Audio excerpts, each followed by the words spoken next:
In today's video, I'm going to teach you how to log in QuickBooks. We'll keep this simple and clear so you can get into your account quickly and securely. Start by opening your preferred web browser and heading to QuickBooks.com. You can type the address directly or search for QuickBooks in your search engine. When the results appear, choose the official QuickBooks link from Intuit. Before you proceed, take a quick look at the address bar to confirm you're on an Intuit domain and that you see the lock icon, which indicates a secure connection. This quick check helps you avoid lookalike sites. Once you're on the QuickBooks site, look for the Sign In or Log In button, typically located at the top right of the page. Click it to go to the Sign In screen. If your link or bookmark takes you straight to the Sign In page, that's perfectly fine. You're in the right place when you see the QuickBooks and Intuit branding and the familiar login layout.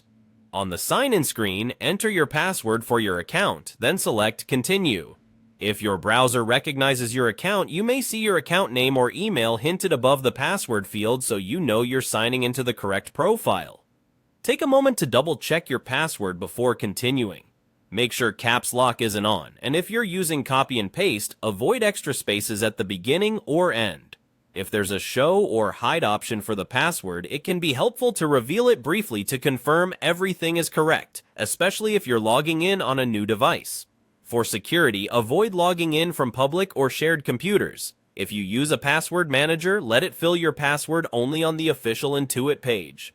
If anything on the screen looks unusual, close the tab and start again from QuickBooks.com.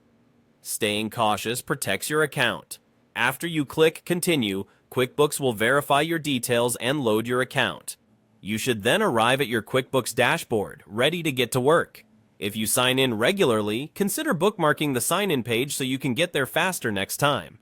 And if the page is slow or doesn't load properly, a quick refresh typically helps. If not, try an alternate browser or a private window. That's it. Go to QuickBooks.com, click the sign-in option, enter your password, and select Continue. Thanks for watching, and I hope this helped you get signed in smoothly and confidently.